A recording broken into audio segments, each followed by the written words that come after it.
नमस्कार दोस्तों। तो आज कुछ सकारात्मक उद्देश्य के साथ फिर आज आपके सामने आया हूँ। पहले तो समझ लीजिए मैं किसी पार्टी का सपोर्टर या किसी पार्टी का हेटर नहीं हूँ। मेरा उद्देश्य सिर्फ इतना है कि जो बात सत्य है, जो बात सही है वो आप तक लेकर आऊँ। कुछ खुशखबरियाँ हैं, मेरे बहुत डर से लगता है कि कुछ खुशखबरियाँ अब आप जस्टिफाई करोगे कि खुशखबरियाँ की क्या है बोल के। सीबीएसई बोर्ड ने कुछ निर्णय लिया सरकार ने कि अब से मतलब आज से नहीं, इस सत्र से नहीं, 2026 से 10वीं की जो परीक्षाएँ होगी वो 2 बार आयोजित की जाएगी। इस संबंध में कुछ पेपर कटिंग भी मैंने पेश किया है। आप देखिए इसको 2 बार आयोजित की जाएगी।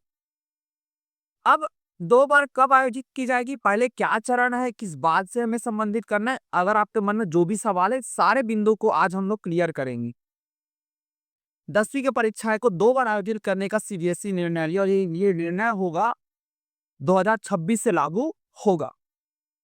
चर्चा में क्यों हुई? ये चर्चा में होने के पीछे वजह क्या है? कि अपने आप में बोर्ड परीक्षा 2 बार आयोजित करना एक बहुत बड़ी चुनौती है। लेकिन सरकार का इस संबंध में जवाब ये रहा है कि बच्चों में तनाव को कम करा। भाई मुझे भी लगता है कि 10वीं की कम उम्र में सारे बच्चे उस मैच्योरिटी तक उस तक नहीं पहुंचे रहते। कहीं न कहीं उनके मन में तनावता रहती है, तनाव बना रहता है और जो टीचर होने के नाते इस बात को और अच्छे समझ सकता हूँ कि बच्चों पे अतिरिक्त प्रेशर डालना सही नहीं है। तो उस तनाव को कम करने के लिए 2 बार प्रयोग पेपर आयोजित किया जा रहा है। इस संबंध में पेपर कटिंग भी डाला गया है कि 2 बार आपका आयोजित किया जाएगा। पेपर कटिंग को एक बार आप देख लीजिए, फिर आगे चर्चाएँ करते हैं कि क्या-क्या चीज़ें है।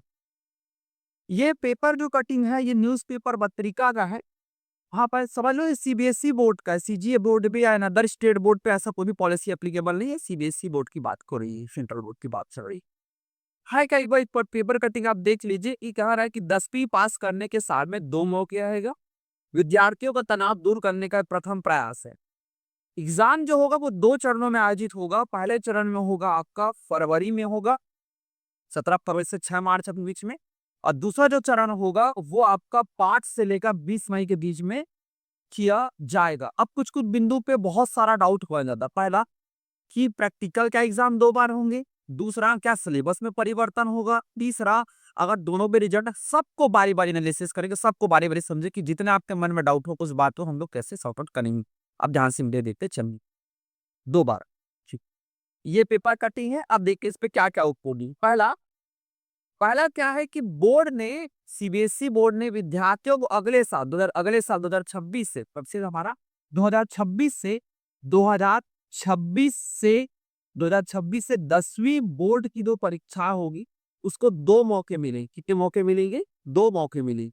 और 2 मौका देने के बीच उन्होंने कार्य एकदम प्रत्यक्ष रूप से स्पष्ट किया है कि हम तनाव जो है बच्चों में जो तनाव उत्पन्न हो रहा है उस तनाव को कम करने के पॉइंट ऑफ व्यू से हम 2 बार पेपर आयोजित कर रहे हैं। अब आपके मन में कुछ-कुछ सवाल आते हैं कि कितने चरण तो मैं पहले ही बता चुका हूँ। 2 चरण में होगा, एक एग्ज़ाम फरवरी-मार्च में होगा और एक हमारा होगा मई के बीच में। 2 चरण में एग्ज़ाम आयोजित हो। अब मन में कुछ-कुछ बिंदु उस बात को सवाल को लेकर हम आगे बढ़ते हैं। पाया प्रस्ताव दिया गया था इस दूसरे चरण में बता चुका हूँ कि 10वीं बोर्ड की परीक्षा पहले चरण फरवरी और मार्च के बीच होगा, दूसरा जो चरण होगा वो मई में आयोजित किया जा। अब पहला सवाल जो हमारे मन में है, क्या क्या दोनों बार परीक्षा देना ज़रूरी होगा? तो बिल्कुल इसका आंसर मैं दे देता हूँ कि दोनों बार परीक्षा देना ज़रूरी नहीं है। दोनों बार परीक्षा देना ज़रूरी नहीं है। आप एक बार परीक्षा दे सकते हैं या छात्र-छात्राओं पर निर्भर करता है कि वो चाहे तो दोनों बार परीक्षा दे सकता है और नहीं चाहे तो एक बार परीक्षा दे सकता है। मान लीजिए आपकी तैयारी फरवरी-मार्च में नहीं हुई है, तो आप इस परीक्षा को फरवरी-मार्च में देकर मई में दे सकते हैं। इसमें कोई प्रॉब्लम नहीं है, कोई इश्यू नहीं है इस पे। आप वो परीक्षा भरो। अच्छा मन में जाते क्या सर दोनों बार दे? बिल्कुल दीजिए कोई दिक्कत नहीं फरवरी-मार्च। तो आपके मन में चल रहा होगा कि अच्छा फरवरी-मार्च में दे दिया और मान लो मई में दिया तो रिजल्ट को फाइनल किसको माना जाएगा? तो जिस टर्म में आपका रिजल्ट हाईएस्ट मार्क आप गेन करोगे, उसको रिजल्ट के रूप में माना जाएगा। तो क्लियर हो गया? मान लो फरवरी-मार्च में दिए, आपका परसेंट बन जाए 80%। मान लो आपने मई में दिया, आपका परसेंट बच गया 85। तो सही अंतिम आंसर आपको क्या माना जाएगा? 85 को माना जाएगा। तो बेनिफिशियल है, तनाव और कम होगा इससे वो। देखिए इसी बात को किसी सब्जेक्ट में अच्छा परफॉर्म ना कर पाने पर दूसरी परीक्षा में उस विषय को दोबारा परीक्षा दे सकते हैं। दूसरा क्वेश्चन जो हमारे मन में बनता है कि परीक्षा का परिणाम कैसे तय होगा? तो मैंने अभी कहा था कि 2 बार परीक्षित रहेगा, बेहतर परिणाम जो आएगा उसको अंतिम मान लिया जाएगा और जैसे मान लीजिए 2 बार परीक्षा देने का बेहतर परिणाम अंतिम माना जाए। उदाहरण के लिए दूसरी बार परीक्षा में अंक कम आते हैं, तो पहली बार के नंबर को क्या माना जाएगा? अंतिम माना जाएगा। ये इस बात पे कोई रिलेटेड नहीं है कि 2 बार दे रहे हो तो क्या सेकंड टाइम फर्स्ट में, ऐसा कुछ भी नहीं। तीसरा जो सवाल जो मन में आपका होगा, क्या प्रैक्टिकल या आंतरिक मूल्यांकन दोनों बार होगा? नहीं, बिल्कुल फिर बोल रहा हूँ कि ऐसा नहीं होगा।